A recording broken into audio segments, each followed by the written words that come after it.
சற்று நேரம் அமைதியாக அமர்ந்திருந்து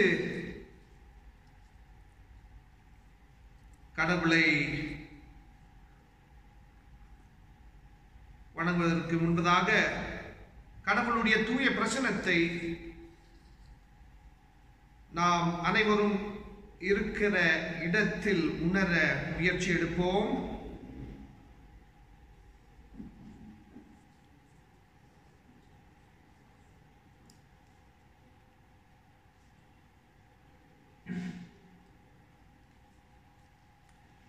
திரியேக கடவுளின் பேராலே இந்த ஆராதனை வேளையை ஆசீர்வதித்து ஆரம்பம் செய்வோமாக. ஜெபம். திருச்சபையை உருவாக்கின கடவுள் நீர்,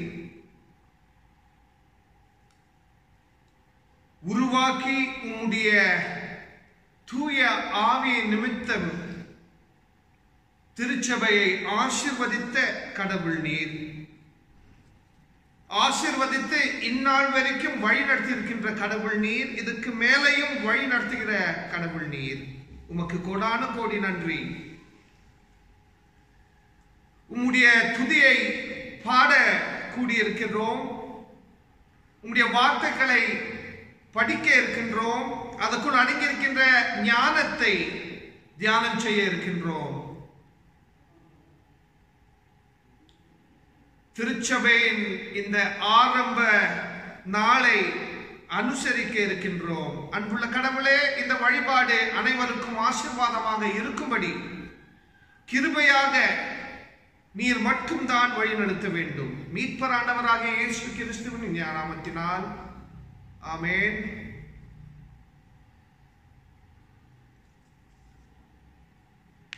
ஆரம்ப பாடலாக பாமாலைகளிலிருந்து 324ஆம் பாமாலையை எல்லோரும் இணைந்து கடவுளுக்காக பாடுவோம்.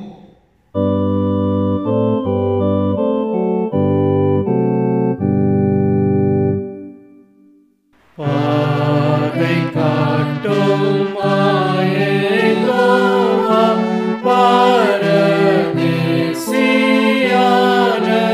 நான் வரவேனன் அறிவேனன் இவ்வுலகம் காடுதான் வானகாரம் வானகாரம் நாந்து என்னை போஷியோ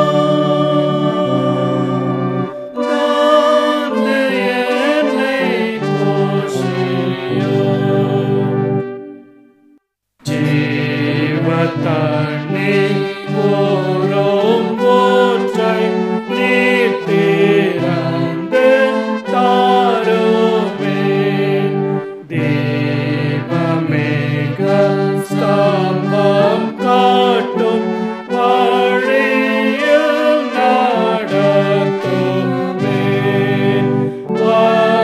வல்லமீட்பர் வல்லமீட்பர் என்னை தாங்கும் இயேசுவே என்னை தாங்கும் இயேசுவே சாவின் அந்தகாரம் வந்து என்னை மூடும் நேரத்தில் சாவின் மேலும் வெற்றி தந்து என்னை சேர்ப்பீர் மோட்சத்தில். கீத வாழ்த்தல் கீத வாழ்த்தல் உமக்கென்றும் பாடுவேன் உமக்கென்றும் பாடுவேன்.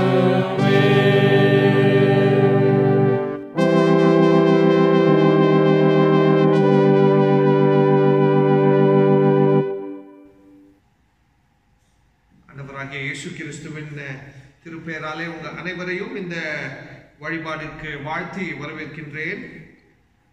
இரண்டாம் ஆராதனை முறை பக்கம் 76. கடவுளை தொழுவோம். கடவுள் ஆவியாய் இருக்கிறார். அவரை தொழுது கொள்கின்றவர்கள் ஆவியோடும் உண்மையோடும் அவரை தொழுது கொள்ள வேண்டும். நம்முடைய பிதாவாகிய கடவுளாலும் கர்த்தராகிய இயேசு கிறிஸ்துவினாலும் உங்களுக்கு கிருபையும் சமாதானமும் உண்டாவதாக. ஆண்டவரே, எங்கள் உதடுகளை திறந்தருளும். அப்போது எங்கள் வாய் உம்முடைய புகழை அறிவிக்கும். பிதாவுக்கும் குமாரனுக்கும் பரிசுத்த ஆவிக்கும் மகிமை உண்டாவதாக. ஆதியிலும் இப்போதும் எப்போதும் சதா காலங்களிலும் மகிமை உண்டாவதாக. ஆமென். ஆமென். திரியேக கடவுளை போற்றுவோம். சேனைகளின் கடவுளாகிய கர்த்தரே, நீர் பரிசுத்தர், பரிசுத்தர், பரிசுத்தர். வானமும் பூமியும் உமது மகிமையினால் நிறைந்திருக்கின்றன. உன்னதத்திலே ஓசன்னா. கர்த்தரின் நாமத்தினாலே வந்தவரும் வருகிறவருமாகிய ஸ்தோத்திரிக்கப்பட்டவர் உன்னதத்திலே ஓசன்னா. கடவுளே, நீர் பரிசுத்தர், கடவுளே, நீர் பரிசுத்தர். சர்வ வல்லவரே, நீர் பரிசுத்தர். சர்வ வல்லவரே, நீர் பரிசுத்தர். சாவாமை உடையவரே, நீர் பரிசுத்தர். சாவாமை உடையவரே, நீர் பரிசுத்தர். ஆண்டவரே, எங்களுக்காக சிலுவையில் அறையுண்ட எங்கள் மீட்பரே, எங்கள் மேல் கிருபையாயிரும். ஆண்டவரே, எங்களுக்காக சிலுவையில் அறையுண்ட எங்கள் மீட்பரே, எங்கள் மேல் கிருபையாயிரும். பரிசுத்த ஆவியாகிய ஆண்டவரே, எங்கள் மேல் கிருபையாயிரும்.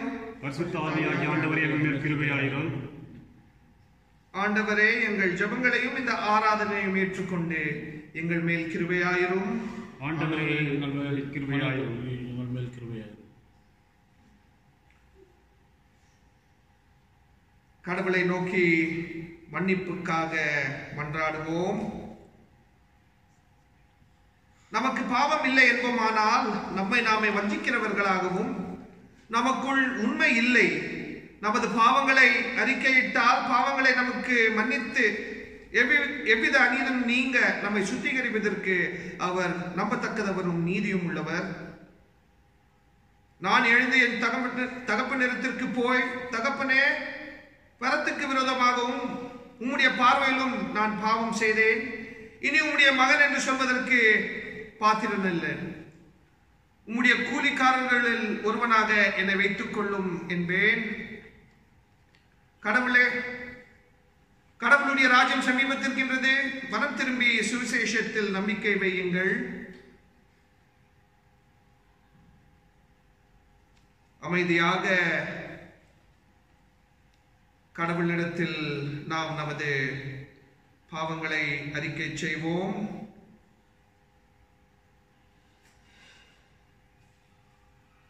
எல்லோரும் இணைந்து முதலாம் பாவ அறிக்கை ஜெபத்தை சொல்லுவோமாக. சர்வ வல்லமையும் மிகுந்த இரக்கமுள்ள பிதாவே, தப்பி போன ஆடுகளைப் போல நாங்கள் உம்முடைய வழியில் விட்டு வழியில் அலைந்து போனோம். எங்கள் இருதயத்தின் யோசனைகளுக்கும் விருப்பங்களுக்கும் மிகவும் இணங்கி நடந்தோம். உம்முடைய பரிசுத்த கற்பனைக்கு விரோதமாய் குற்றம் செய்தோம். செய்யத்தக்க வழி செய்யாமல் செய்யத்தகாத வழி செய்து வந்தோம். எங்களுக்கு சுகமில்லை. ஆனாலும் ஆண்டவரே, தேவரே, எங்கள் ஆண்டவராகிய இயேசு கிறிஸ்துவின் மூலமாய் மனிதர்கள் செய்த வாக்குத்தத்தின்படியே நிர்வாகியமுள்ள குற்றவாளியாய் எங்களுக்கு இறங்கும். தப்பிதங்களை அறிக்கையிடுகிற எங்கள் பொறுமையாயிரும். பாவத்தின் நிமித்தம் துக்கப்படுகிற எங்களை சீர்படுத்தும். மிகவும் இரக்கமுள்ள பிதாவே, உம்முடைய பரிசுத்த நாமத்துக்கு மகிமுண்டாகும்படி நாங்கள் இனி தேவ பக்தி உள்ளவர்களும் நீதி உள்ளவர்களுமாய் நடந்து வர இயேசு கிறிஸ்துவின் நிமித்தம் எங்களுக்கு கிருபை செய்துள்ளோம். ஆமென். கடவுளிடத்தில் இருந்து மன்னிப்பை பெற்றுக்கொள்ளலாம். சர்வ வல்லமையும் மிகுந்த இரக்கமும் உள்ள ஆண்டவர் மன்னிப்பையும் பாவ நிறுத்தியையும் நமக்கு கட்டளை அருளி வாழ்க்கையை சீர்படுத்துவதற்கான காலத்தையும் தமது பரிசுத்த ஆவியின் கிருபையும் தேற்றும் தந்தருள்வாராக. ஆமென். ஆண்டவரை துதியுங்கள். ஆண்டவருடைய நாமம் துதிக்கப்படுவதாக. இந்த நாளுக்குரிய கடவுளுடைய வார்த்தைகள் இப்பொழுது படிக்கப்படும். முதலாம் வேத பாடமாகிய எசேக்கியேல் 36ஆம் அதிகாரம் வசனங்கள் 24 முதல் 36 வரை. நான் உங்களை புறஜாதியின் இடத்திலிருந்து அழைத்து உங்களை சுய தேசத்தில் இருந்து சேர்த்து உங்கள் சுய தேசத்திற்கு உங்களை கொண்டு வருவேன். அப்போது நான் உங்கள் மேல் சுத்தமான ஜலம் தெளிப்பேன். நான் உங்களுடைய எல்லா அசுத்தங்களையும் உங்களுடைய எல்லா நரகாலான விக்கிரங்களையும் நீக்கி உங்களை சுத்தமாக்குவேன். நீங்கள் சுத்தமாவீர்கள். உங்களுக்கு நவமான இருதயத்தை கொடுத்து உங்கள் உள்ளத்திலே புதிதான ஆவியை கட்டளையிட்டு கல்லான இருதயத்தை உங்கள் மாம்சத்திலிருந்து எடுத்து போட்டு சுத்தமான சதையான இருதயத்தை உங்களுக்கு கொடுப்பேன். உங்கள் உள்ளத்திலே என் ஆவியை வைத்து உங்களை என் கட்டளைகளில் நடக்கவும் என் நியாயங்களையே கை கொள்ளவும் அவைகளின்படி செய்யவும் பண்ணுவேன். உங்கள் பிதாக்களுக்கு நான் கொடுத்த தேசத்திலே நீங்கள் குடியிருப்பீர்கள். நீங்கள் என் ஜனமாயிருப்பீர்கள். நான் உங்கள் தேவனாயிருந்து உங்கள் அசுத்தங்களை எல்லாம் நீக்கி உங்களை ரட்சித்து உங்கள் மேல் பஞ்சயத்தை கட்டளையிடாமல் கோதுமையை வரவழைத்து அதை பெருக பண்ணி நீங்கள் இனிமேல் ஜாதிகளுக்குள் பஞ்சத்தினால் உண்டாகும் நிற்கத்தை அடையாதபடிக்கு விருட்சத்தின் கனியம் வயலின் பலன்களையும் பெருக பண்ணுவேன். அப்போது நீங்கள் உங்கள் பொல்லாத மார்க்கங்களையும் உங்கள் கிரியங்களையும் நினைத்து உங்கள் அக்கிரங்களின் நிமித்தம் உங்கள் அருவருப்பணி நிமித்தம் உங்களையே ஆரோசிப்பீர்கள். நான் இப்படி செய்வது உங்கள் நித்தமாக அல்ல என்று கர்த்தராகிய ஆண்டவர் சொல்லுகிறார். இது உங்களுக்கு அறியப்பட்டு இருக்க கடவது. இஸ்ரவேலின் வம்சத்தாரே, உங்கள் வழிகளின் நிமித்தம் வெட்டு நாணுங்கள். கர்த்தராகிய ஆண்டவர் சொல்லுகிறது என்ன என்றால், நான் உங்கள் அக்கிரமங்களை எல்லாம் நீக்கி உங்கள் சுத்தமாக்கும் காலத்திலே பட்டணங்களையும் குடியேற்ற இருப்பேன். அவாந்தரமான ஸ்தலங்களும் கட்டப்படும். பாழாக்கப்பட்ட தேசம் அடைந்து போகிற யாருடைய பார்வைக்கும் பாழா கிடைக்கிறதற்கும் பதிலாக பயிரிடப்படும். பாழா கிடைந்த இந்த தேசம் ஏதேன் தோட்டத்தை போலாயிற்று என்றும் அவாந்தரமும் பாழாம் நிர்மூலமாக இருந்த பட்டணங்கள் அரணியிருப்பவர்களும் குடியேற்ற பட்டவைகளுமாயிருக்கிறது என்றும் சொல்லுகிறார்கள். கர்த்தராகிய நான் நீர்மூலமான வைகளை கட்டளையிடுகிறேன் என்றும் பாழாயிருந்த பயிரிட ஆக்குகிறேன் என்றும் அப்போது உங்களை சுத்தி உள்ள மதிலான ஜாதிகள் அறிந்து கொள்ளுவார்கள். கர்த்தராகிய நான் இதை சொன்னேன், இதை செய்வேன் என்றார். வாசிக்க தெரிந்து கொள்ள முதலாம் வேத பாடம் வாசித்தாயிற்று. அப்போஸ்தலர் 2ஆம் அதிகாரம் வசனங்கள் 1 முதல் 13 வரை. Acts 2nd chapter 1 to 13. பெந்தெகோஸ்தே என்னும் நாள் வந்தபோது அவர்கள் எல்லாரும் ஒருமனப்பட்டு ஓரிடத்திலே வந்திருந்தார்கள். அப்போது பலத்த காற்று அடிக்கிற முழக்கம் போல வானத்திலிருந்து சடுதியாய் ஒரு முழக்கம் உண்டாகி அவர்கள் உட்கார்ந்திருந்த வீடு முழுவதையும் நிரப்பிற்று. அல்லாமலும் அக்னிமயமான நாவுகள் போல பிரிந்திருக்கும் நாவுகள் அவர்களுக்கு காணப்பட்டு அவர்கள் ஒவ்வொருவர் மேலும் வந்து அமர்ந்து அவர்கள் எல்லாரும் பரிசுத்த ஆவியினாலே நிரப்பப்பட்டு ஆவியானவர் தங்களுக்கு தந்தருளின வரத்தின்படியே வெவ்வேறு பாஷைகளிலே பேசத் தொடங்கினார்கள்.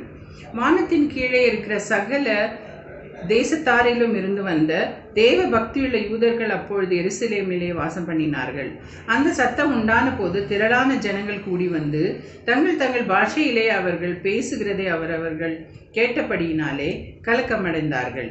எல்லாரும் பிரமித்து ஆச்சரியப்பட்டு ஒருவரையொருவர் பார்த்து, இதோ பேசுகிறவர்கள் எல்லாரும் கலிலேயர் அல்லவா? அப்படி இருக்க நம்மில் அவரவர்களுடைய ஜென்ம பாஷையிலே இவர்கள் பேச கேட்கிறோமே, இதெப்படி? பார்த்தரும் மேதரும் எலாமீத்தரும் மெசபொத்தாமியா, யூதேயா, கப்பத்தோக்கியா, பொந்து, ஆசியா, பிரிகியா, பம்பிலியா, எகிப்து என்னும் தேசத்தார்களும் சிரேனே பட்டண சுற்றி இருக்கிறவர்களும் இங்கே சஞ்சரிக்கிற ரோமாபுரியாரும் யூதரும் யூத மார்க்கத்தமைந்தவர்களும் கிரேத்தரும் அரபியரும் ஆகிய நாம் நம்முடைய பாஷைகளிலே இவர்கள் தேவனுடைய மகத்துவங்களை பேச கேட்கிறோம் என்றார்கள். எல்லோரும் பிரமித்து சந்தேகப்பட்டு இது என்னமாய் முடியுமோ என்று ஒருவரோடொருவர் சொல்லிக் கொண்டார்கள். மற்றவர்களோ இவர்கள் மதுபானத்தினால் நிறைந்திருக்கிறார்கள் என்று பரியாசம் பண்ணினார்கள். வாசிக்க தெரிந்து கொள்ளப்பட்ட முதலாம் வேத பாடம் வாசித்தாயிற்று. ஆமென். The Bible reading taken from Gospel St. John's chapter 20 verses 19 to 23.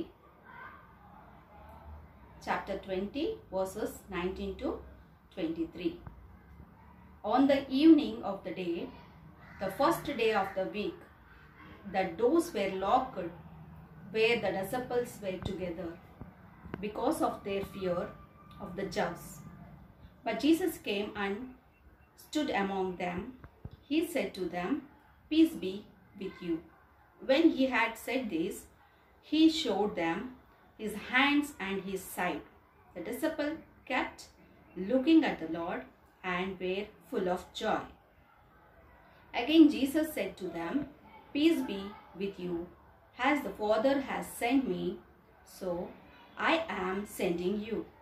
And with that he breathed on them and said to them, "Receive the Holy Spirit. If you forgive people's sins, they are forgiven. If you retain people's sins, they are retained." This is the Bible reading.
அன்புள்ள கடவுளே, இந்த நாளுக்காக உமக்கு கோடான கோடி நன்றி.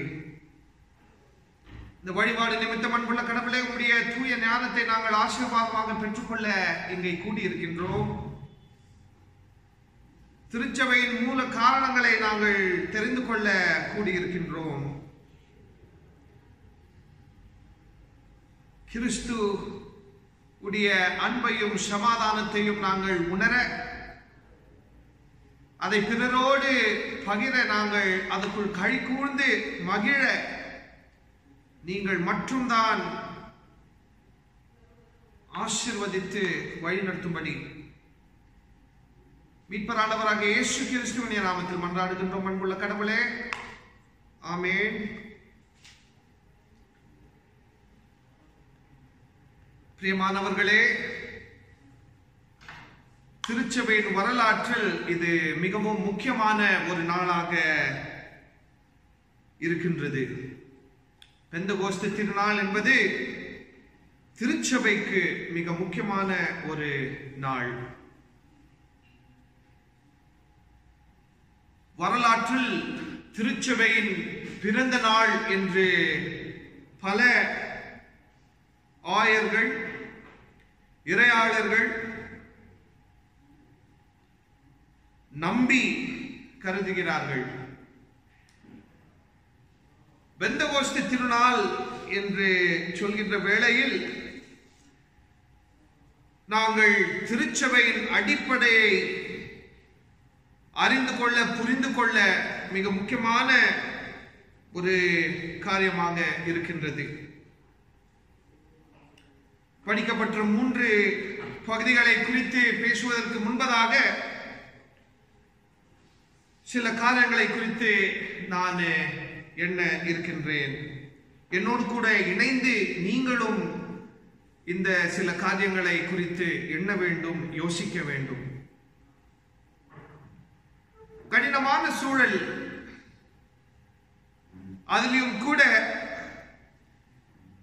ஏழை மக்களின் கூக்குரல், அவங்களுடைய நியாயத்துக்காக போராடி கொண்டிருக்கின்ற அனைத்து பேர்கள், மிகவும் முக்கியமாக பாதிக்கப்பட்ட மக்களின் அனைத்து அனுபவங்களும் நாங்கள் மிகவும் கவனமாக பார்க்க வேண்டும். ஏனெனில் திருச்சபை என்ற ஒரு கருத்து ஏழை மக்களின் கூக்குரல் உடைய அடிப்படையில் தான் இருக்கின்றது. திருச்சபையின் மூல காரணம் இந்த உலகத்தில் பாதிக்கப்பட்டவர்கள், அவங்களுக்கு சேரக்கூடிய கடவுளுடைய அன்பும் சமாதானம் சேர வேண்டும் என்ற ஒரு எண்ணத்தில் உருவாக்கப்பட்ட ஒரு ஐக்கியம்தான் திருச்சபை.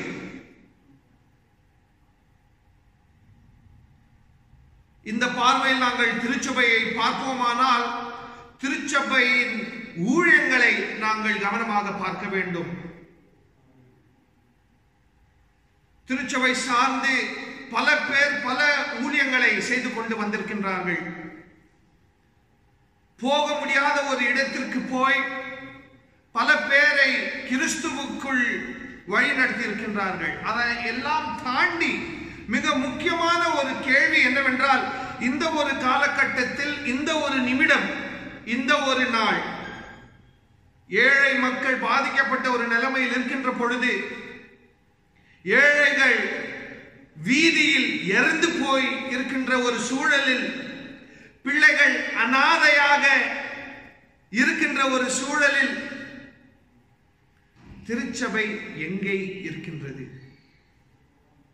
திருச்சபையின் செயல்பாடுகள் எப்படி இருக்க வேண்டும்?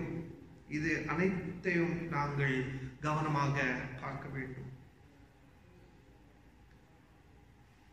பிரியமானவர்களே, பெந்தகோஸ்தே திருநாள் என்பது மிகவும் முக்கியமான ஒரு நாள் என்று இதற்கு முன்பதாகவே நான் உங்களுக்கு சொல்லியிருக்கின்றேன். இதை குறித்து பல போதனைகளை நீங்கள் கண்டிப்பாக கேட்டிருக்கின்றீர்கள். இருந்தாலும் படிக்கப்பட்ட இந்த 3 பகுதியை வைத்துக் கொண்டு பெந்தகோஸ்தே திருநாள் என்றால் என்ன, பெந்தகோஸ்தே திருநாளின் எதிர்பார்ப்புகள் எப்படியாப்பட்ட ஒரு எதிர்பார்ப்புகள் என்பதை பார்ப்போம். முதலாவதாக எசேக்கியேல் தீர்க்கதரிசி புத்தகத்தில் 36ஆம் அதிகாரம் வசனங்கள் 24 இருந்து 36 வரைக்கும் கவனமாக பார்ப்போமானால், இந்த காரியம், இந்த வசனங்களில் எழுதப்பட்டிருக்கின்ற காரியம் கடவுளால் நியமிக்கப்பட்ட காரியம். கடவுளுடைய எதிர்பார்ப்பை நாங்கள் கவனமாக பார்க்க இருக்கின்றோம். இது கடவுளுடைய செயல். எப்படியாப்பட்ட செயல்? அதாவது தன்னுடைய அன்பின் கூட்டத்தை பார்த்து மிகவும் கவலையாக கடவுள் சில காரியங்களை பண்ண இருக்கின்றார். ஏனெனில் கடவுள் நம்பின கூட்டம் கடவுளை கைவிட்டது. கடவுள் நம்பின கூட்டம் கடவுளை விட்டு அவங்களை மட்டும்தான் மையமாக்க பல முயற்சிகள், பல அரசியல் திட்டங்கள் மற்றும் உலக பிரகாரமான போக்குகள், இது அனைத்தையும் பார்த்து ஆண்டவராகிய கடவுள் பல தீர்க்கதரிசிகள் நிமித்தம் இவங்களுக்கு மனமாற்றத்தை குறித்து பேசியிருக்கின்றார்கள். இருந்தாலும் இந்த ஒரு காலகட்டத்தில் குறிப்பாக கடவுள் இது அனைத்தையும் விட்டு நானே இறங்கி உங்களுக்கு செய்வேன் என்ற ஒரு விஷயத்தை நாங்கள் பார்க்கின்றோம். அதாவது என்ன பண்றாங்கன்னு பாத்தீங்கன்னா, கடவுள் உங்க அனைவரையும் நான் இணைத்து தண்ணீர் நிமித்தம் உங்கள் அனைவரையும் கழுவி உங்களுக்குள் இருக்கின்ற பாறை போல் அந்த இதயத்தை நீக்கி சரை போல் இருக்கின்ற ஒரு இதயத்தை கொடுப்பேன் என்று சொல்கின்றார். I will remove the heart which is like stone and I will place a heart which is made of flesh. கல் போல் இருக்கின்ற இருதயத்தை எடுத்து இறைச்சி நிமித்தம் இருக்கின்ற ஒரு இதயத்தை, மாமிச நிமித்தம் இருக்கின்ற ஒரு இதயத்தை நான் வைக்க இருக்கின்றேன். பிரியமானவர்களே, இந்த ஒரு செயலுக்கு முன்பதாக கடவுள் இன்னும் 2 செயல்களை செய்திருக்கின்றார். அனைத்து பேரையும் இணைக்கிற காரியம் கடவுளுடைய விதி. இணைப்பதற்காக நாங்கள் அனைவரும் செயல்பட முயற்சிகளை எடுத்திருக்கின்றோம். ஆனால் இணைப்பது கடவுளுடைய போக்கு, கடவுளுடைய எதிர்பார்ப்பு, கடவுளுடைய செயல். இணைத்து கடவுள் இவங்க அனைத்து பேரையும் கழுவ இருக்கின்றார்கள். ஏனெனில் அந்த அளவுக்கு இவங்கள் பாவத்தில் முழுகி இருக்கின்றார்கள். பாவம் என்று நாங்கள் சொல்கின்ற வேளையில் எப்படியாப்பட்ட ஒரு பாவம்? கடவுளுடைய இடத்தில் பணத்தை வைத்து விட்டார்கள், கடவுளுடைய இடத்தில் அரசாங்கத்தை வைத்து விட்டார்கள், கடவுளுடைய இடத்தில் இவங்களுடைய அரசியலை வைத்து விட்டார்கள். கடவுளுக்கு ஒரு உருவத்தை கொடுத்து விட்டார்கள். அப்படியாப்பட்ட எண்ணங்களோடு, அப்படியாப்பட்ட போக்குகளோடு இந்த அனைத்து பேரும் வாழ்ந்து கொண்டிருக்கின்றார்கள். அப்படியாப்பட்ட ஒரு சூழலில் கடவுள் இவங்க அனைத்து பேரையும் இணைத்து கழுவி இவங்க உடலுக்குள் ஒரு இருதயத்தை வைக்கின்றார். எப்படியாப்பட்ட ஒரு இருதயம்? மாமிசம் போல் இருக்கின்ற ஒரு இது. என்னத்திற்காக? இவங்களுடைய இருதயம் எப்படியாப்பட்ட ஒரு இருதயமாக இருக்கின்றது? கடவுளுக்கு எதிர்ப்பாக செயல்படுகின்ற ஒரு இதயமாக இருக்கின்றது. பெண்களை ஒடுக்கிற இதயம், பிள்ளைகளை நசுக்கிற இதயம், ஏழைகளை கேவலமான ஒரு நிலைமையில் வைத்துக் கொண்டிருக்கின்ற ஒரு இதயம். இதயம் என்பது அன்புக்கும் சமாதானத்துக்கும் காரணமாய் இருக்க வேண்டும். இதயம் என்பது கடவுளுடைய ஆலயமாக இருக்க வேண்டும். ஆனால் இந்த இதயம் பணத்துக்கு, அதிகாரத்துக்கு ஏங்கிக் கொண்டிருக்கின்றது. ஆகையினால் தான் அந்த ஒரு இதயம் கல் போல் மாறிவிட்டது. அதற்கு எந்த மாதிரி ஒரு உணர்ச்சியும் இல்லை, எந்த மாதிரி ஒரு உணர்ச்சியும் இல்லை. ஏழையுடைய கூக்குரல் இந்த இதயத்துக்கு தெரியாது. பெண்களின் கூக்குரல், நியாயத்தை சார்ந்த விஷயங்கள் இந்த இதயத்துக்கு தெரியாது.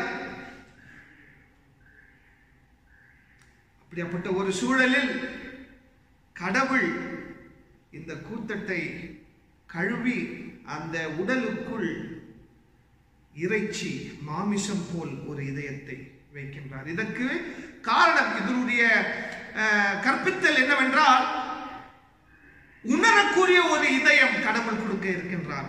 உணர வேண்டும். உடல் ரீதியாக, இருதயத்தின் நிமித்தம் மனப்பூர்வமாக கடவுளுடைய அன்பை உணரக்கூடிய நிலைமையில் இருக்க வேண்டும். அந்த அன்பை பகிர்ந்து கொள்கின்ற ஒரு நிலைமையில் இருக்க வேண்டும். கடவுளுடைய ஞானத்தை உணர்கின்ற இதயத்தை நாங்கள் உணர வேண்டும், நமக்குள் இருக்க வேண்டும். அதே இதயத்தின் நிமித்தம் கடவுளுடைய நியாயத்தை மையப்படுத்த வேண்டும். இதுதான் எசேக்கியேல் தீர்க்கதரிசி கடவுளுடைய எண்ணத்தை சொல்லியிருக்கிறார். அதன் பிறகு உனக்குள் ஒரு புதிய ஆவியை நான் ஊற்றுவேன் என்றும் கூட சொல்லியிருக்கின்றார். நான் உருவாக்கி நான் எப்படி உருவாக்குதலுக்கு காரணமாக இருக்கின்றனோ அதே போல உனக்கும் அந்த உரிமையை கொடுப்பேன். கொடுத்து நீ என்னை போல் செயல்பட வேண்டும் என்று நான் உன்னை எனக்காக தேர்ந்தெடுத்துக் கொண்டேன். ஆனால் நீயோ எனக்கு எதிர்ப்பாக செயல்பட்டுக் கொண்டிருக்கின்றேன். இப்படிப்பட்ட ஒரு சூழலில் இந்த புது இதயத்தை கொடுத்து உனக்குள் ஒரு புதிய ஆவியை கொடுப்பேன், நியாயத்தை சார்ந்த ஆவியை கொடுப்பேன், சமாதானத்தின் ஆவியை கொடுப்பேன், உலக பிரகாரமான அனைத்து அநியாயத்திற்கு எதிர்ப்பாக செயல்படக்கூடிய ஒரு ஆவியை கொடுப்பேன் என்று கடவுள் கட்டளை இடுகின்றார். உன்னுடைய முன்னோர்கள் உடைய இடத்தில் உன்னுடைய முன்னோர்கள் எப்படி எதற்காக செயல்பட்டாரோ அதே போல நீங்களும் செயல்படுவீர் என்ற ஒரு வாக்குறுதி. பிரியமானவர்களே, திருச்சபையின் போக்குகள் எப்படி இருக்கின்றது என்பதை நாங்கள் கவனமாக பார்க்க வேண்டும். கல் போல் இருக்கின்ற இதயத்தோடு திருச்சபையை நாங்கள் நடத்தினால் இந்த உலகத்தில் இருக்கக்கூடிய ஏழை மக்கள், நம்ம மத்தியில் இருக்கக்கூடிய ஏழை மக்களின் கூக்குரல் நமக்கு தெரியாது. இந்த இருதயத்தை வைத்துக் கொண்டு நாங்கள் திருச்சபையில் அரசாங்கத்தை மையமாக்கினால், திருச்சபையில் அரசியலை மையமாக்கினால் கடவுளுடைய நியாயத்துக்கும் அன்புக்கும் எதிர்ப்பாக தான் நாங்கள் செயல்படுவோம். கடவுள் நமக்குள் உணரக்கூடிய ஒரு இருதயத்தை வைக்க இருக்கின்றார். வைத்து நமக்குள் ஒரு புதிய ஆவியை ஊற்ற இருக்கின்றார். நமக்குள் மற்றும் இல்லாமல் நம்ம அனைவருக்கும் இதை செய்ய இருக்கின்றார். திருச்சபைக்கு செய்ய இருக்கின்றார். இந்த இருதயத்தையும் இந்த ஆவியையும் உணரக்கூடியவர்களாக நாங்கள் இருக்க வேண்டும். அப்பொழுது மட்டும்தான் கடவுளுடைய நியாயத்தை சார்ந்த திருச்சபையாக நாங்கள் இருக்க முடியும். திருச்சபைகள் மூடப்பட்ட ஒரு சூழல் இருந்தாலும் கிறிஸ்தவர்களுக்கு இந்த உலகமே திருச்சபையாக தான் இருக்கின்றது. இந்த உலகம் திருச்சபையாக இருக்கின்ற பொழுது இந்த உலகத்தில் எங்கெல்லாம் அநீதி என்பது இருக்கின்றதோ, எங்கெல்லாம் கடவுளுக்கு எதிர்ப்பாக செயல்பட்டுக் கொண்டிருக்கின்றார்களோ, அரசாங்கம்னா இருக்கட்டும், தனிப்பட்ட முறையெல்லாம் இருக்கட்டும், ஒரு குறிப்பிட்ட சாதினா இருக்கட்டும், ஒரு குறிப்பிட்ட இனம்னா இருக்கட்டும், அவங்களுக்கு எதிர்ப்பாக நாங்கள் செயல்பட வேண்டும். அன்பின் நிமித்தம், சமாதானத்தின் நிமித்தம், நியாயத்தை ஏங்கிக் கொண்டு. இரண்டாவதாக, பிரியமானவர்களே, அப்போஸ்தலர் 2ஆம் அதிகாரம் வசனங்கள் 1 - 13 வரைக்கும் நாங்கள் கவனமாக பார்ப்போமானால், எதிர்பார்க்க முடியாத ஒரு காட்சி.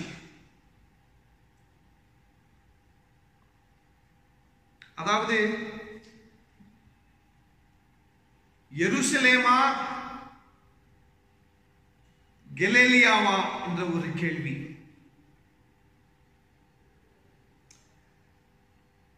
இதுக்கு மத்தியில் இருக்கக்கூடிய அரசியலை நாங்கள் புரிந்து கொள்ள வேண்டும். எருசலேம் பட்டணத்தின் நிமித்தம் நாங்கள் திருச்சபையை புரிந்து கொண்டால் அது தீர்க்கதரிசிகளை கொலை செய்யக்கூடிய ஒரு அரசியல். கலிலேயா நிமித்தம் நாங்கள் கடவுளுடைய அரசியலை புரிந்து கொள்ள வேண்டும் என்றால், கடவுளுடைய செயல்பாடுகளை புரிந்து கொள்ள வேண்டும் என்றால், தீர்க்கதரிசிகளுக்குரிய ஒரு இடம், கடவுளுடைய நியாயத்தை சார்ந்த ஒரு இடம், கடவுளுக்காக புரட்சியை தேடுகின்ற ஒரு இடம். இப்படியாப்பட்ட இடத்தில் இருந்துதான் திருச்சபை உண்டாக்க இருக்கின்றது. பிரியமானவர்களே, அங்கே காட்சி எப்படி இருக்கின்றது? வேகமான ஒரு காற்று. அந்த காற்று நிமித்தம் தூய ஆவியானவர்கள் அனைத்து பேரையும் இணைத்து எல்லோரும் புரிந்து கொள்கின்ற ஒரு மொழியில் பேசிக் கொண்டிருக்கின்றார்கள். நான் பேசுவது உங்களுக்கு புரியும், நீங்கள் பேசுவது எனக்கு புரியும். அதாவது ஒரு புறத்தில் எருசலேம் மற்றும் கலிலேயா, இன்னொரு புறத்தில் மொழிக்குள் இருக்கக்கூடிய வேறுபாடுகள், மொழி நிமித்தம் இருக்கக்கூடிய அரசியலையும் கூட நாங்கள் இங்க பார்க்கின்றோம். தூய ஆவியின் செயல்பாடு எப்படிப்பட்ட ஒரு செயல்பாடு என்றால், மொழி வேறுபாடு இருந்தாலும், மொழியின் மேல் வெறிதனம் இருந்தாலும் அதையும் தாண்டி செயல்படுகின்ற ஒரு விஷயம்தான் தூய ஆவியின் செயல்பாடு. அதாவது எருசலேம் பட்டணத்தில் பேசப்பட்ட இப்ரு மொழிதான் மொழி. இந்த ஒரு மொழியில் தான் பேச வேண்டும். அதை போல ரோம அதிகாரத்தின் நிமித்தம் பேசினால் இப்படிப்பட்ட ஒரு கிரீக் மொழியில் தான் பேச வேண்டும். இந்த ஒரு கூட்டம் பேச கூடாது, இங்கத்திலிருந்து வரவங்க பேசவே கூடாது, திருச்சபைக்குள்ள வரக்கூடாது, அவங்க பேசுகின்ற மொழிக்குள் எந்த ஒரு அர்த்தமும் இல்லை என்ற ஒரு பலவிதமான போக்குகள். இத மத்தியில் திருச்சபையின் அடிப்படை எப்படி இருக்கின்றது என்றால், யாரெல்லாம் நீ மொழி நிமித்தம் ஒடுக்கி இருக்கிறியோ அவங்க அனைத்து பேரும் இணைத்து விட்டார்கள். இணைந்து இவங்க பேசுகின்றார்கள், இவங்களுடைய பேச்சு அனைத்து பேருக்கும் புரிகின்றது.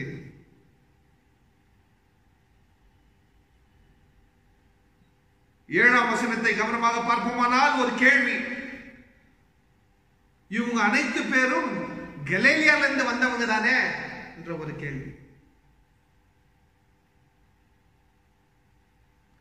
அது எப்படி கலிலேயால இருந்து வந்தவங்க பேசக்கூடிய மொழி நமக்கு புரியுது என்ற இன்னொரு கேள்வி. பிரியமானவர்களே, மொழி நிமித்தம் திருச்சபை பிரிந்து இருக்கின்றது. மொழி நிமித்தம் ஆதிக்கம் திருச்சபைக்குள் இருக்கின்றது. இதையும் தாண்டி நாங்கள் எண்ண வேண்டும், இதை தாண்டி நாங்கள் யோசிக்க வேண்டும். இதுதான் தூய ஆவியின் செயல். மொழி பற்று இருக்க வேண்டும், மொழி வெறிதனம் இருக்கக்கூடாது. பற்று கூட எப்படியாப்பட்ட ஒரு பற்று என்றால், நான் பேசுவது ஒரு மொழியின் வகை, நீங்கள் பேசுவது இன்னொரு மொழியின் வகை. நான் பேசுவதுதான் முறை என்று சொன்னால் அது பிரச்சனை, அவங்க பேசுவது தவறு என்று சொன்னால் பிரச்சனை. இதை இன்னும் சரளமா நம்ம சொல்லிக்கணும் பாத்தீங்கன்னா, இப்போ தமிழ்நாட்டை எடுத்துக்கலாம். தமிழ்நாட்டில் வட சென்னையில் பேசக்கூடிய தமிழ் பொதுவாக யாருமே ஏற்றுக்க மாட்டாங்க. அது ஒரு புறத்தில். தென்னிந்தியான்னு பார்ப்போமானால், பெங்களூரு பட்டணத்தில் இருக்கக்கூடியவர்கள் தமிழர்கள், தமிழர் பேசக்கூடிய தமிழ் யாருமே ஏற்றுக்க மாட்டாங்க. அதிலும் கூட இந்த கர்நாடக பிரதேசத்தில் கேஜிஎஃப் என்ற ஒரு இடம் இருக்கின்றது. அந்த இடத்தில் இந்நாள் வரைக்கும் எந்த ஒரு நன்மையும் சேரவில்லை. அதற்கு காரணம் என்னவென்றால், இந்த ஒரு நாட்டின் பிரகாரம், இந்த ஒரு ஊரின் பிரகாரம் அங்க பேசக்கூடியவர்கள், அங்க இருக்கக்கூடியவர்கள் தமிழ் மொழி பேசக்கூடியவர்கள், அங்க இருக்கக்கூடியவர்கள் ஒரு குறிப்பிட்ட சாதியை சார்ந்தவர்கள், ஒரு குறிப்பிட்ட அரசியல் சார்ந்தவர்கள். அவங்களுக்கு என்னத்துக்கு முன்னேற்றம், அவங்களை குறித்து நாங்கள் என்னத்துக்கு யோசிக்க வேண்டும்? இப்படியாப்பட்ட ஒரு போக்குதான் அந்த காலத்தில் இருந்தது. அப்படியாப்பட்ட ஒரு நிலைமையில் தூய ஆவியானவருடைய செயல்பாடு எப்படி இருக்கின்றது என்றால், யாரை நீ ஒதுக்கி வச்சிருக்கியோ அவங்கதான் கடவுளுடைய ராஜ்யத்தில் பங்காக இருக்கின்றார்கள். இவங்க பேசுவதுதான் இந்த உலகமே கேட்க இருக்கின்றது. அது நிமித்தம் தான் திருச்சபையே ஆரம்பம் ஆகிவிட்டது. கடைசி வசனத்தை நாங்கள் கவனமாக பார்ப்போமானால், 13வது வசனத்தை பார்ப்போமானால், இவங்கள் ஏதோ ஒரு புதிய திராட்சை ரசத்தை குடித்தவர்களாக இருக்கின்றார்கள். அதாவது குடி போதையில இவங்களா பேசுற மாதிரி இருக்கு. ஒரு குறிப்பிட்ட இடத்துல இருந்து நியாயத்தை பேசிட்டாலே பொதுவா ஜனங்க என்ன யோசிக்குவாங்க பார்த்தா, இவன் அந்த இடத்துல இருந்து தானே வரா, அவன் அந்த இடத்துல இருந்து தானே வரா, அவங்க பேசுறது அப்படிதான் பேசுவாங்க. அவங்க குடிச்சிட்டு பேசுறாங்க, வெறிதனமா பேசுறாங்க. இதெல்லாம் திருச்சபைக்குள்ள பேசக்கூடாது.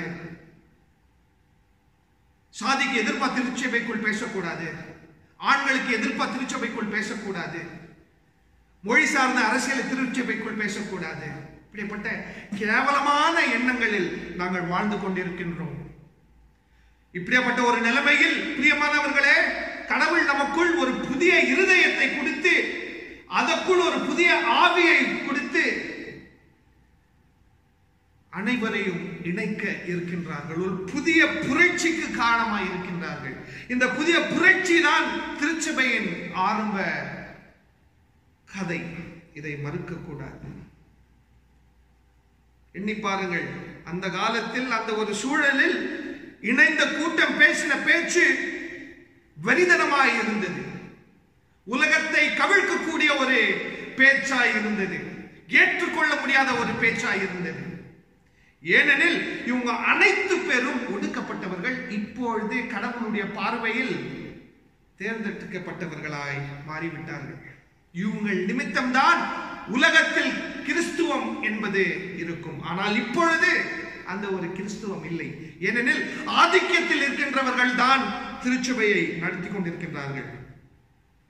அந்த ஒரு நிலைமையில் இந்த ஒரு வசனம் எதிர்ப்பாய் வந்திருக்கின்றது.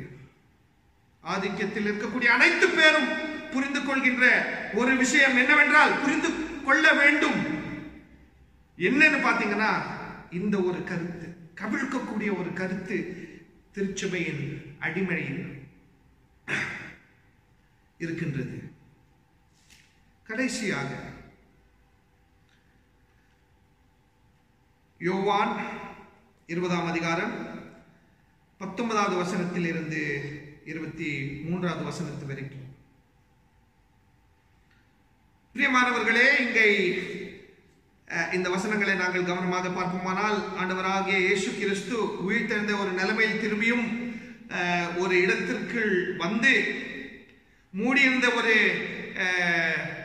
அறை, அது மூடியிருந்த ஒரு நிலைமையில் இருந்தாலும் கூட அதையும் தாண்டி உயிர்த்தெழுந்த கிறிஸ்து அந்த அறைக்குள் வந்து விட்டார்கள். வந்தவுடன் அவங்களுடைய சீடர்களை பார்த்து, சமாதானம் உங்களோடு இருப்பதாக என்று சொல்லி, ஆண்டவராகிய இயேசு கிறிஸ்து உடைய அந்த துன்பம், அந்த துக்கம், அந்த அடி, அது அனைத்தையும் காண்பித்து கொண்டிருக்கின்றார். அதாவது பாருங்கள், உயிர்த்தெழுந்த இயேசு, ஆனால் தழும்புகளோடு தான் நான் இருந்திருக்கின்றேன்.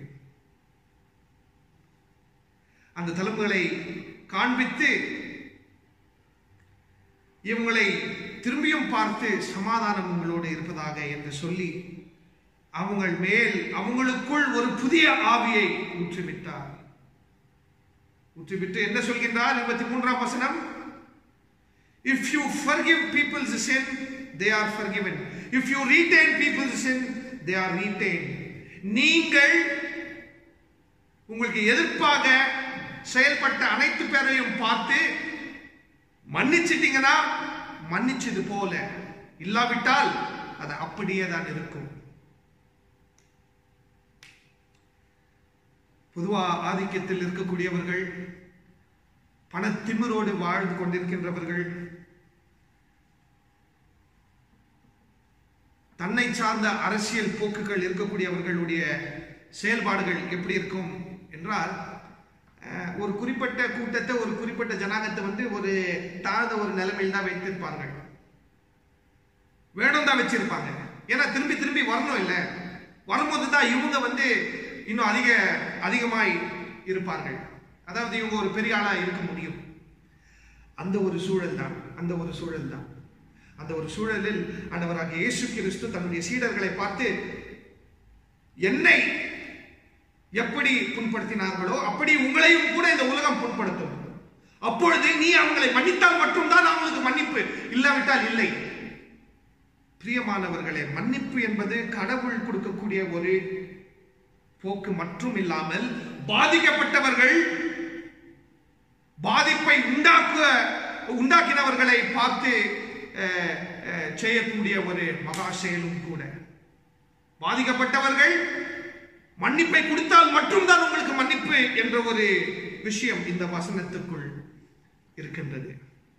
உயிர்த்தெழுந்த இயேசு கிறிஸ்து தன்னுடைய சீடர்களை பார்த்து 2 முறை அவங்களை பார்த்து, சமாதானம் உங்களோடு இருக்கட்டும் என்று சொல்லி மன்னிக்கக்கூடிய ஒரு உரிமையையும் கூட இவங்களுக்கு கொடுக்கின்றார். இதுதான் மிக முக்கியமான ஒரு விஷயம். திருச்சபைக்கு மன்னிக்கக்கூடிய ஒரு உணர்ச்சியை, மன்னிக்கக்கூடிய ஒரு உரிமையை கொடுத்திருக்கின்றார். மன்னிக்கக்கூடிய ஒரு கூட்டமாக இருக்கின்றோமா என்ற கேள்வியை நாங்கள் எழுப்ப வேண்டும். கண்டிப்பாக திருச்சபை, அதாவது திருச்சபைக்குள் இருக்கக்கூடிய பாதிக்கப்பட்டவர்கள் அந்த ஒரு உரிமைக்குள் இருக்கின்றார்கள். திருச்சபை என்று பார்ப்போமானால் கண்டிப்பாக அந்த உரிமையை கொண்டாட முடியாத ஒரு நிலைமையில் தான் இருக்கின்றது. கொண்டாடக்கூடியவர்களாக நாங்கள் மாற வேண்டும். கடவுள் மாற்ற எண்ணுகின்றார். மாற நாங்கள் எண்ணுகின்றோமா? மன்னிக்கக்கூடியவர்களாக நாங்கள் வாழ வேண்டும். அது நம்முடைய உரிமை, ஒடுக்கப்பட்டவர்களுடைய உரிமை. திருச்சபைக்கு கொடுத்த ஒரு உரிமை. பிரியமானவர்களே, பாறை போல் இருக்கின்ற இதயத்தை நீக்கி இறைச்சியின் ஒரு இதயத்தை கொடுத்து, மாமிசத்தின் ஒரு இதயத்தை கொடுத்து, அதற்குள் ஒரு புதிய ஆவியை ஊற்றி, அந்த ஆவியின் நிமித்தம் ஒடுக்கப்பட்ட அனைத்து பேரையும் இணைத்து ஒரு புதிய புரட்சியை உண்டாக்கி, சமாதானம் உங்களோடு இருக்கட்டும் என்று சொல்லி மன்னிக்கக்கூடிய ஒரு உரிமையிலும் கூட கடவுள் இயேசு கிறிஸ்துவின் நிமித்தம் நமக்கு கொடுத்திருக்கின்றார். இந்த உரிமைகளோடு நாங்கள் தனிப்பட்ட வாழ்க்கையில், குடும்ப வாழ்க்கையில், திருச்சபை வாழ்க்கையில், சமூக வாழ்க்கையில் வாழ முடியுமா என்ற ஒரு கேள்வியோடு முடித்துக் கொள்கின்றேன். கடவுள் தான் இந்த கருத்துக்களை, இந்த பகிர்ந்து கொண்ட ஞானத்தை உங்களுக்கு ஆசீர்வாதமாக கொடுத்திருக்கின்றார். ஆசீர்வாதத்தை ஏற்றுக்கொள்ளுங்கள். ஜெபம் செய்வோம். அன்பின் கடவுளே, இந்த ஞானத்துக்காக உமக்கு கோடான கோடி நன்றி. ஏற்றுக்கொள்ள முடியாத சில உண்மைகளை ஆசீர்வாதமாக கொடுத்திருக்கின்றீர். இந்த ஆசீர்வாதத்தை நாங்கள் ஏற்றுக்கொண்டு, இந்த ஆசீர்வாதத்தின் நிமித்தம் நாங்கள் ஆசீர்வாதமாக வாழும்படி கிருபையாக வழிநடத்துங்கள். மீட்பரானவராகிய இயேசு கிறிஸ்துவின் நாமத்தினால் ஆமென். நாம் யாவரும் எழுந்து நின்று அப்போஸ்தல விசுவாச பிரமாணத்தை நாம் இணைந்து சொல்லுவோம். வானத்தையும் பூமியையும் படைத்த சர்வ வல்லமையுள்ள பிதாவாகிய தேவனை விசுவாசிக்கிறேன். அவருடைய ஒரே குமாரனாகிய நம்முடைய நாதர் இயேசு கிறிஸ்துவையும் விசுவாசிக்கிறேன். அவர் பரிசுத்த ஆவியினாலே கன்னிமரிடத்தில் உட்பவித்து பிறந்தார். பொந்திய பிலாத்தின் காலத்தில் பாடுபட்டு சிலுவையில் அறையுண்டு மரித்து அடக்கம் பண்ணப்பட்டு பாதாளத்தில் இறங்கினார். மூன்றாம் நாள் மரித்தோரிலிருந்து எழுந்தருளினார். பரமண்டலத்துக்கு ஏறி சர்வ வல்லமையுள்ள பிதாவாகிய தேவனுடைய வலது பார்சத்தில் விற்றிருக்கிறார். அவ்விடத்திலிருந்து உயிருள்ளோரையும் மரித்தோரையும் நியாயந்திருக்க வருவார். பரிசுத்த ஆவியை விசுவாசிக்கிறேன். பொதுவா இருக்கிற பரிசுத்த சபையும் பரிசுத்தனுடைய ஐக்கியமும் பாவ மன்னிப்பும் சரீர உயிர்த்தெழுதலும் நித்திய ஜீவன் என்று விசுவாசிக்கிறேன். ஆமேன். ஜெபம் செய்வோம். கர்த்தர் உங்களோடு கூட இருப்பாராக. அவர் உமது ஆவியோடு இருப்பாராக. கர்த்தாவே எங்களுக்கு இரங்கும். கிறிஸ்துவே எங்களுக்கு இரங்கும். கர்த்தாவே எங்களுக்கு இரங்கும். பரமண்டலங்களில் இருக்கிற எங்கள் பிதாவே, உம்முடைய நாமம் பரிசுத்தப்படுவதாக, உம்முடைய ராஜ்யம் வருவதாக, உம்முடைய சித்தம் பரமண்டலத்திலே செய்யப்படுவது போல பூமியிலேயும் செய்யப்படுவதாக. அன்றன்றுள்ள எங்கள் அப்பத்தை எங்களுக்கு இன்று தார். எங்களுக்கு விரோதமாய் குற்றம் செய்கிறவர்களை நாங்கள் மன்னிக்கிறது போல எங்கள் குற்றங்களை மன்னியும். எங்களை சோதனைக்குள் பிரவேசிக்க பண்ணாமல் தீமை நின்று ரட்சித்தீர்களும். ராஜ்யமும் வல்லமையும் மகிமையும் என்றென்றைக்கும் உடையவைகளே. ஆமேன். ஆண்டவரே, உமது இரக்கத்தை எங்களுக்கு காண்பியும். உம்முடைய ரட்சிப்பை எங்களுக்கு அருள் செய்யும். ஆண்டவரே, எங்களை ஆள்பவர்களை வழிநடத்தும். அவர்களுக்கு வரத்திலிருந்து வரும் ஞானத்தை கொடுத்தருளும். உம்முடைய பணிவிடக்காரருக்கு நீதியை திருப்பியும். நீர் தெரிந்து கொண்ட ஜனத்தை சந்தோஷப்படுத்தும். ஆண்டவரே, உமது ஜனத்தை ரட்சியும். உம்முடைய சுத்தத்தை ஆசீர்வதியும். ஆண்டவரே, எங்கள் காலத்தில் சமாதானத்தை தந்தருளும். தேவரீரே அல்லாமல் உலகத்தை ஆள்பவர் வேறு ஒருவரும் இல்லை. கடவுள் எங்கள் இருதயங்களை சுத்திகரியும். உம்முடைய பரிசுத்த ஆவியை எங்களிடத்தில் இருந்து எடுத்துக்கொள்ளாதேயும். ஆமென். எல்லோரும் இணைந்து கீர்த்தனைகளிலிருந்து 83ஆம் கீர்த்தனையை பாடுவோம். இந்த நேரத்தில் கடவுளுக்கு கொடுக்கக்கூடிய காணிக்கைகளை கடவுளுக்காக கொடுங்கள். கீர்த்தனைகளிலிருந்து 83ஆம் கீர்த்தனை.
ஜெபம் செய்வோம்.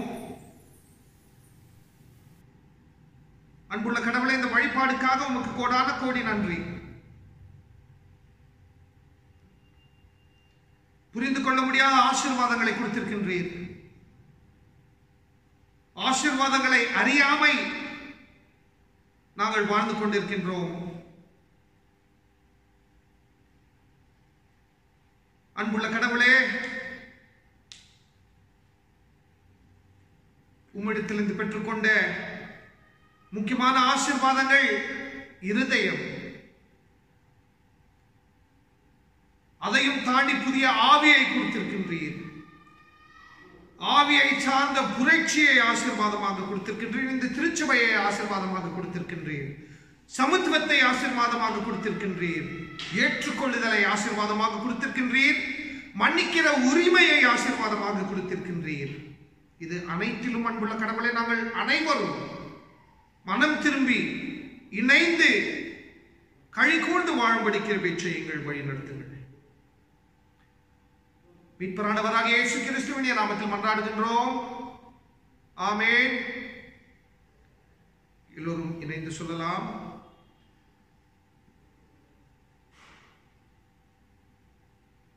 என் ஆத்துமாவே கர்த்தரை ஸ்தோத்திரி, என் முழுமே பரிசுத்த நாமத்தை ஸ்தோத்திரி.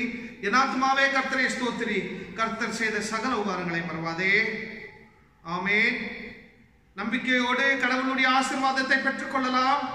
3 பேராக இருந்தாலும் ஒன்றாக வசிக்கின்ற திரியேக கடவுளுடைய அன்பும் சமாதானம் ஐக்கியமும் வழி நடத்துகிறோம்.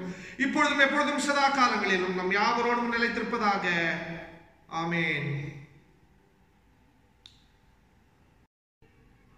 முடிவு பாடலாக கீர்த்தனைகளிலிருந்து 131ஆம் கீர்த்தனையை எல்லோரும் இணைந்து பாடுவோம்.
நன்றியை மறந்து